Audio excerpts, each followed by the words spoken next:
Le départ du Burkina Faso n'est pas dans l'agenda français pour l'instant. Si les autorités burkinabées le souhaitent, la France reste engagée à ses côtés, a fait savoir hier l'ambassadeur de France au Burkina Faso à qui le Premier ministre a accordé une audience. Vous l'entendrez dans ce journal. Dans ce journal également, la situation humanitaire au Burkina Faso est jugée très grave par l'Union européenne qui promet accroître son aide financière. Annonce faite par la représentante spéciale de l'Union qui s'inquiète aussi de la présence de mercenaires au Burkina Faso dans le cadre de la lutte contre le terrorisme. Voilà pour le sommaire. Mesdames, Messieurs, bonjour. Soyez les bienvenus si vous nous rejoignez sur BF1. Malgré les attaques des symboles français au Burkina Faso, notamment celle de son ambassade, la France ne compte pas plier bagage. Elle répondra toujours présente aux côtés du pays des hommes intègres si les autorités burkinabées le souhaitent. C'est l'ambassadeur français au Burkina Faso qui parle après son tête-à-tête hier avec le chef du gouvernement. Sans langue de bois, maître Apollinaire Kielem et Luc Alade ont passé au peigne fin les différents aspects de la coopération entre les deux pays. On en sait plus avec le diplomate français à sa sortie d'audience. Donc on a fait un panorama, une revue en quelque sorte de ce qu'on faisait en termes de coopération militaire, civile, de la situation politique du pays, des attaques qu'a subies notre ambassade.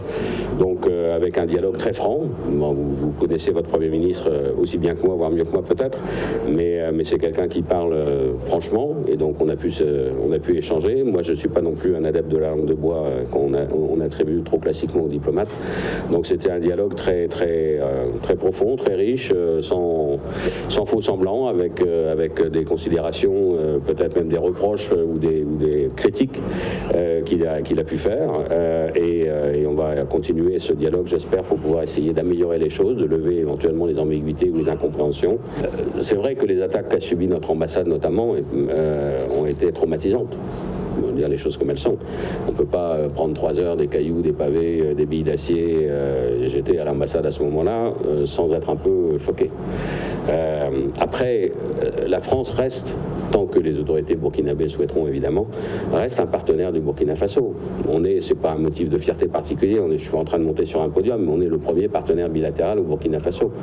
Et on a plus de 100 millions d'euros par an d'engagement, notamment à travers l'Agence française de développement. Donc on ne va pas abandonner tout cela parce qu'on a subi des attaques. Évidemment, si elles devaient se renouveler, ça commencera à devenir préoccupant, mais on compte sur la protection des autorités burkinabées pour éviter que ça ne se renouvelle. Et on est toujours décidé à travailler avec le Burkina Faso, parce qu'on sait tous que le Burkina traverse une période difficile de son histoire. Ça arrive dans tous les pays, ça nous est arrivé aussi. Et que donc il faut qu'on soit à ses côtés, parce qu'on a intérêt à ce que le Burkina reste debout, et pas seulement pour le Burkina lui-même, pour toute la région. Donc on va continuer, parce qu'on est persuadé que cette mission, elle est importante pour nous, pour le Burkina, pour les Burkinabés. Ce que j'espère, c'est que tous les gens qui racontent beaucoup de choses, et beaucoup de choses fausses, souvent, peut-être finiront par se calmer un peu, parce que ça excite les esprits, ça crée des tensions inutiles. Franchement, notre seul intérêt, je l'ai dit, je le répète, je le maintiens, c'est que le Burkina Faso reste debout. Voilà, c'est ça notre intérêt. Aujourd'hui même, le général qui commande les forces françaises du Sahel avait un entretien avec votre ministre de la Défense, avec le chef d'état-major général des armées, pour justement faire le point sur la coopération militaire, la manière dont les autorités burkinabées souhaitent que nous la menions. Elle va évoluer, vous le savez. Barkhane, c'est fini. Nos forces spéciales resteront ici tant que les autorités burkinabées le souhaiteront, mais sous un format adapté, plus restreint certainement, avec une plus grande imbrication avec les forces spéciales burkinabées. Donc tout ça est en discussion, en négociation. On répondra aux demandes évidemment des autorités burkinabées, mais bien sûr qu'on va continuer là aussi. On va continuer parce que c'est nécessaire. La réponse militaire est évidemment nécessaire, mais pas suffisante pour éradiquer le terrorisme, mais elle est quand même nécessaire. Donc tant que les autorités burkinabées le souhaiteront, et dans la mesure où elles le souhaiteront, on fera en sorte de pouvoir répondre. La France, toujours prête à accompagner le Burkina Faso, l'Union européenne aussi, elle est même plus engagée. La preuve de 19 milliards de francs CFA, elle augmente son appui financier destiné à l'humanitaire à plus de 32 milliards de francs CFA au titre de l'année en cours. Annonce faite hier par la représentante spéciale de l'institution pour le Sahel en visite de travail au Burkina Faso. Face à la presse, Emmanuela Claudia Del Rey s'est également prononcée sur la présence de mercenaires au Burkina Faso dans le cadre de la lutte contre le terrorisme. Une inquiétude pour l'Union européenne qui juge ces derniers irrespectueux des droits de l'homme. On fait le point avec Justin Amontou. Cette année, au lieu de 30 millions d'euros, l'Union européenne a alloué 50 millions d'euros, soit plus de 32 milliards et demi de francs CFA d'aide humanitaire au Burkina Faso. En visite depuis 3 jours dans le pays, la représentante spéciale de l'Union européenne pour le Sahel juge critique la situation humanitaire que traversent les populations vulnérables. On connaît très bien les problèmes. On a beaucoup, pas seulement les structures institutionnelles de l'Union européenne, mais je parle de dizaines d'ONG qui travaillent à travers l'Union européenne avec votre ONG sur le terrain et qui nous donnent un cadre vraiment terrible de la situation humanitaire. La diplomate souligne ensuite l'inquiétude de l'Union européenne en ce qui concerne la sécurité et le bien-être des populations si le Burkina Faso venait à tisser un partenariat avec les mercenaires russes. Selon elle, ces mercenaires n'ont aucun respect des droits humains. La présence de mercenaires n'est pas une manière de résoudre les problèmes de terrorisme, c'est un problème qui va s'ajouter à les autres problèmes parce que normalement les mercenaires n'ont pas de contrat, n'ont pas de rôle d'engagement et il y a eu beaucoup de témoignages de violations des droits humains. Ce sont des choses qui sont concrètes, ce ne sont pas une interprétation. Alors pour nous, ça c'est le problème. La chose la plus importante pour nous est la qualité des relations. Ça dépend. Si c'est une relation État-État, c'est une question de respect des autres partenaires et les autres acteurs qui sont présents sur le territoire. Et pour nous, c'est différent que d'avoir des mercenaires. Pour Emmanuela Claudia, la situation actuelle du pays nécessite que l'on évite la violence entre Burkinabés et surtout envers les partenaires déjà engagés aux côtés du Burkina Faso depuis des années et qui œuvrent pour une sortie de crise. On a parlé de le fait qu'on doit éviter la violence, c'est la priorité. Et on doit bien sûr assurer qu'il y a la protection de toutes les citoyennes burkinabés et de les délégations qui sont présentes sur le territoire. Ça, c'est la question. Éviter la violence, absolument, parce qu'avec la violence, on ne peut pas obtenir des résultats. En réitérant le soutien de l'Union européenne à Ibrahim Traoré, président de la transition actuelle, la représentante spéciale de l'Union européenne a aussi apprécié la démarche du chef de l'État qui a récemment rencontré les diplomates afin d'aborder le sujet des manifestations violentes dans le pays et comment travailler ensemble pour éviter ces événements dans le futur. Et puis, 24 longues années se sont écoulées, mais l'engagement des partis politiques et organisations de la société civile pour que justice soit rendue à Norbert Zongo et ses 3 compagnons assassinés il y a 24 années reste intact. À environ 2 semaines de la commémoration du 24e anniversaire de l'assassinat de Norbert Zongo et ses compagnons, le CODEMPP, le collectif des organisations démocratiques, de masses et de partis politiques et la CCVC donnent encore de la voix. Il était face à la presse hier pour décliner les grandes articulations de la commémoration du drame de Sapuy. On voit tout cela avec Luc Parbelga. 24 ans après son assassinat, ces assassins courent toujours. Justice n'a pas encore été rendue à Norbert Zongo et à ses 3 compagnons assassinés le 13 décembre 1998 sur la route de Sapuy.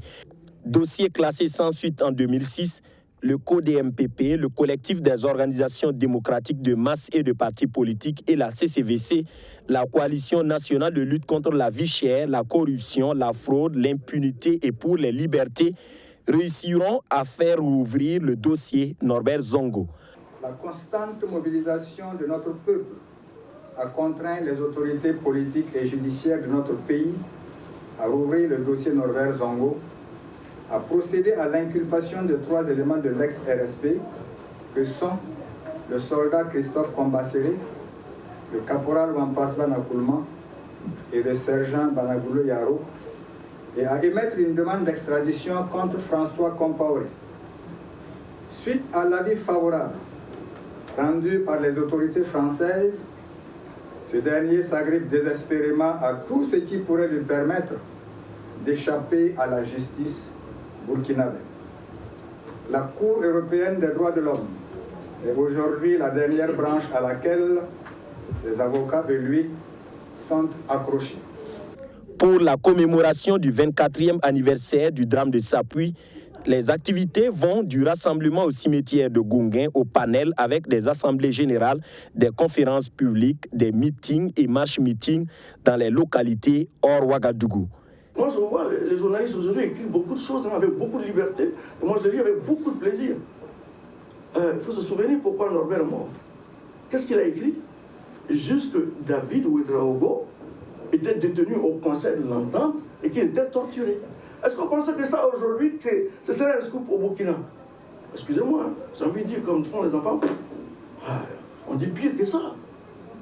Mais rappelez-vous qu'à l'époque, un journaliste a été assassiné, pas seul, avec des compagnons calcinés pour ça. Donc, s'il n'y avait pas eu ce mouvement, trop c'est trop, comme il a été baptisé à l'époque, il ne faut pas vous leurrer. Aujourd'hui, on n'en serait pas là. On peut ne pas s'entendre, on peut ne pas être de la même obédience, hein, de quelque nature que ce soit. On peut ne pas avoir les mêmes pensées. Mais un dénominateur commun qui doit nous unir, c'est consolider les acquis, notamment relativement aux libertés individuelles et collectives, que nous avons chèrement acquis. Hein, je dis, mais chèrement, parce que des gens ont payé. Et c'est pour cela que nous rappelons que l'affaire Norbert Zongo, c'est même devenu, au-delà de la recherche de la justice pour Norbert Zongo, le symbole de la lutte pour les libertés individuelles et collectives au Burkina. C'est la lutte contre l'impunité dans tous les sens.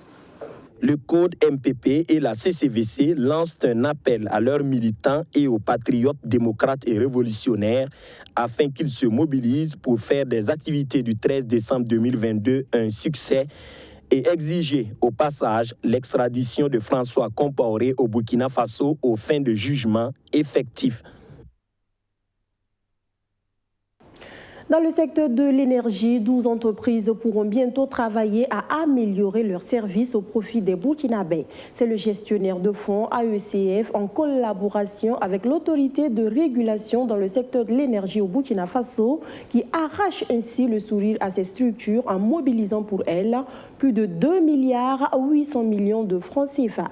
L'objectif est d'accroître la production énergétique pour une meilleure accessibilité des populations aux énergies renouvelables. Plus de précisions avec Maxime Ilboudou. L'autorité de régulation du secteur de l'énergie et le gestionnaire de fonds AECF mutualisent leurs efforts pour donner un coup d'accélérateur au secteur des énergies renouvelables au Burkina Faso. Plus de 2 milliards 850 millions de francs CFA sont mis à la disposition d'une douzaine de structures évoluant dans le domaine énergétique pour booster leurs projets. Les entreprises burkinabées dans le secteur des énergies renouvelables sont assez jeunes et ont besoin d'accompagnement. Étant donné que depuis 2016, l'emphase a été mise sur les énergies renouvelables, beaucoup d'entreprises sont insérées dans ce secteur et finalement, elles ont besoin vraiment d'être accompagnées par les autorités publiques et aussi les investisseurs pour pouvoir effectivement booster leurs activités et partant aider le secteur, les aider à pourvoir aux besoins des populations. Cette démarche de soutien a abouti à la signature d'un protocole d'entente entre le régulateur burkinabé du secteur de l'énergie et l'AECF. La rencontre se veut aussi un cadre pour présenter aux participants les clauses de l'accompagnement contenues dans le protocole d'entente. Le président de l'autorité de régulation du secteur de l'énergie entend améliorer ainsi la production énergétique et l'accès des populations à l'électricité. We are here because we are supporting ARS. We have 12 entreprises que nous accompagnons ici sur différentes technologies. Et voilà, on a un fonds d'à peu près 4,5 millions de dollars pour ces entreprises-là. Et en plus du financement que nous apportons à ces entreprises, on a aussi l'aspect d'assistance technique. Et c'est surtout par rapport à ce volet-là, justement, que nous accompagnons l'ARS pour pouvoir développer justement le marché et puis pouvoir créer en fait un marché assez fort pour le secteur privé. Able to partner with the agency to improve the dialogue mechanism. L'autorité de régulation du secteur de l'énergie, faut-il le rappeler, est chargée d'assurer la régulation, le contrôle et le suivi des activités des exploitants et des opérateurs du secteur de l'énergie. Ces missions sont entre autres veiller au respect des textes législatifs et réglementaires et proposer à l'État des tarifs applicables dans le secteur de l'énergie. À Boussé, dans le Kourouégo, les producteurs étaient à l'honneur. Près de 80 ont vu leurs efforts récompensés. Occasion pour ces producteurs de montrer au public les produits de leur labeur. C'est une journée du producteur qui intervient après une formation à leur endroit pour l'amélioration de leur production, mais aussi sur les techniques de conservation et de commercialisation. Maxime Ilboudo était à cette célébration. Il nous en parle. De la patate, du maïs, des fruits et des légumes, bref, toute une diversité de produits alimentaires exposés ici aux journées du producteur du Kourouégo. Cadre de rencontre annuelle pour le monde rural, ces journées visent à donner plus de visibilité aux productions des acteurs du secteur de l'agro-sylvo-pastoral. Initié par l'association Tiendialgré de Boussy, l'objectif est de renforcer les capacités de récolte et de vente des agriculteurs et des éleveurs. On a vu beaucoup de produits locaux, beaucoup de produits qui ont été cultivés ici, qui ont été transformés ici. Et ça nous a permis en tout cas de savoir ce que nos producteurs savent faire le mieux. Et c'est très important. C'est une opportunité pour eux de couler sur le marché local. Et ça permet en même temps de booster l'économie au niveau de la province du Kourouégo. Il y a eu beaucoup d'amélioration des produits.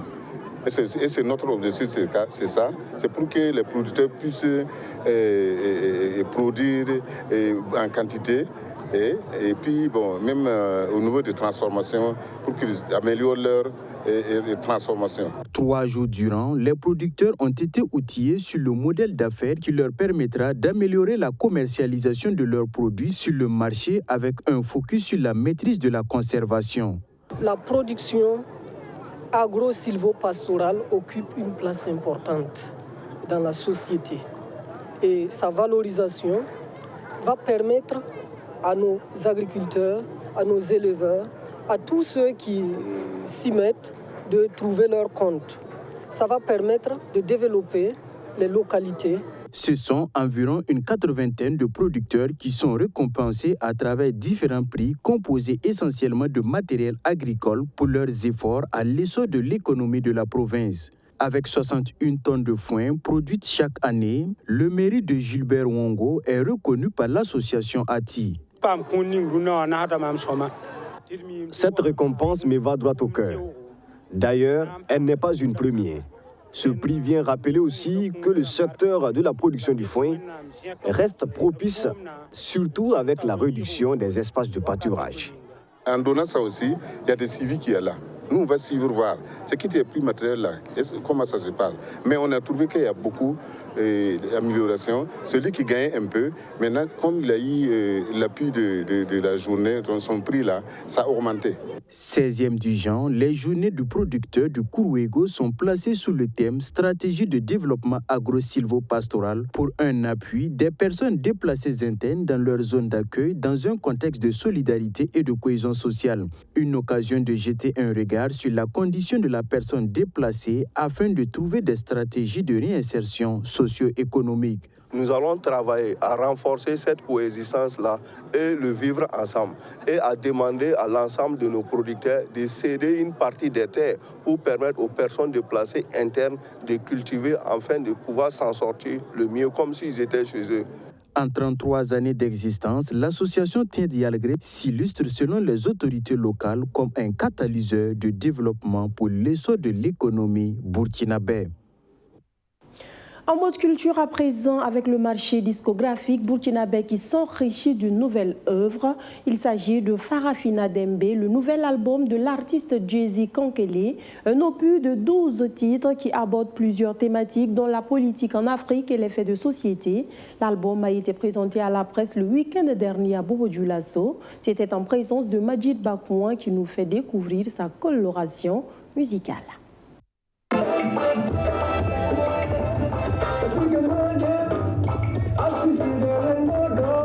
Farafina Dembe, c'est le titre du troisième album de l'artiste burkinabé Jay-Z Kankele, un opus de 12 titres chantés dans un style afro-reggae. À travers cet album entièrement enregistré en live, le Marley d'Or 2017 interpelle les Africains à un retour aux sources.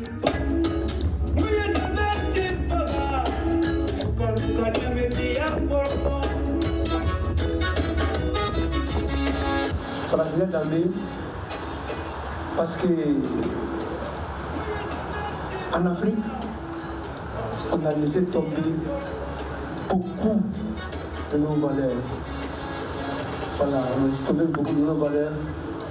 Donc maintenant, c'est ce qui fait que les retombées sont ce qu'on voit. Voilà. Donc dans l'album, je parle de tous les mots qui vivent notre société. Voilà, en commençant par nos vices et ce qui est venu d'ailleurs. Donc c'est ce qui a amené qu'on a bâti l'album Farafina Dembe. L'album aborde plusieurs thématiques dont les faits de société et la politique en Afrique. Mon album est basé même sur le combat pour la liberté. Le combat pour la justice et la liberté. Voilà. Même si on met la justice à côté, on perd libre. Voilà. Voilà. L'album est basé beaucoup sur ça. Pour la promotion de l'album, l'artiste compte entamer des tournées au plan national et international à travers des concerts et des spectacles. Déjà, il donne rendez-vous aux mélomanes très bientôt à Bobo Dioulasso pour un concert dédicace de l'album.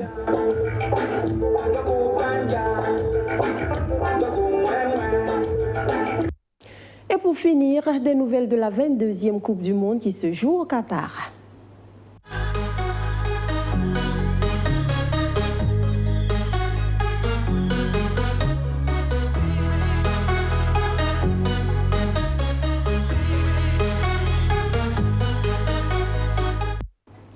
Le match Sénégal-Équateur, on vous l'annonçait ici même hier, eh bien, le Sénégal s'est qualifié pour les 8e de finale de cette Coupe du Monde Qatar 2022, hier 29 novembre, après sa victoire en battant l'Équateur sur le score de 2-1. C'est la deuxième fois de leur histoire que les Lions de la Teranga franchissent le premier tour. La première fois, c'était en Corée du Sud en 2002. Retour ici sur cette victoire sénégalaise acquise même bien avant, à écouter l'entraîneur Aliou Cissé. Madou Zongo, Maxime Ilboudo, reportage.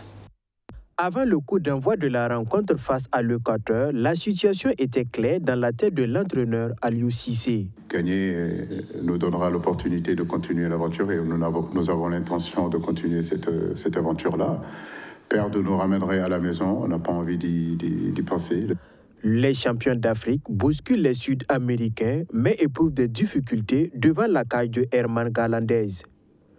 À 1 minute de la pause, le pénalty transformé par Ismaël San est venu récompenser les efforts des Lions de la Teranga. Mais le plus dur était à venir. Depuis le début de ce mondial, les Équatoriens ont toujours fait de bonnes prestations en seconde période. Les Sénégalais feront les frais avec l'égalisation de Moïse Kassendo à la 67e minute. Fort heureusement, Kalilou Koulibaly inscrit le second de son équipe à la réception d'un coup franc. Après le premier match, il y avait beaucoup de personnes qui nous voyaient éliminés, rentrer à la maison après 3 matchs. Mais pour nous, c'était hors de question. On voulait vraiment faire quelque chose de grand. Et aujourd'hui, je pense qu'on a fait un grand match contre une grande équipe de l'Équateur qui s'est battue avec ses armes. Mais nous, on était vraiment déterminés, on voulait vraiment se qualifier. Malgré l'égalisation, on a toujours cru. Et voilà, on a réussi à marquer ce but et aujourd'hui, on est qualifié, on peut être content. Capitaine lors de la Coupe du Monde 2002 en Corée du Sud où le Sénégal avait franchi le premier tour, Aliou Cissé exprime sa satisfaction après avoir réussi le même exploit en tant qu'entraîneur 20 ans après. Effectivement, une grosse satisfaction avec, entre autres, une génération qui a énormément de caractère, de personnalité, une génération ambitieuse, une génération patriote qui se bat toujours pour ce maillot, qui respecte ce maillot-là tous les jours. Donc oui, une fierté vraiment pour mes joueurs et bien sûr les fiertés aussi de ce que nous sommes en train de faire depuis plus de 20 ans pour ce football sénégalais et ce football africain. Je pense que c'était mon rêve aussi, tout ce que j'ai pu appris ailleurs, voilà, en France, en Angleterre, pouvoir l'amener aussi chez moi pour aider aussi mon pays à avancer dans ce domaine-là qu'est le football. Le Sénégal affrontera l'Angleterre le 4 décembre au stade Al-Bayt pour les 8e de finale. La Tunisie affronte l'équipe de France dans le groupe D. Pour se qualifier, les Aigles de Carthage devraient battre les Bleus tout en espérant un match nul entre le Danemark et l'Australie. Voilà, mesdames, messieurs, on s'arrête là pour aujourd'hui. Merci d'avoir suivi ce journal qui s'achève et à demain pour d'autres actualités. D'ici là, prenez grand soin de vous et des autres autour de vous. Bonsoir.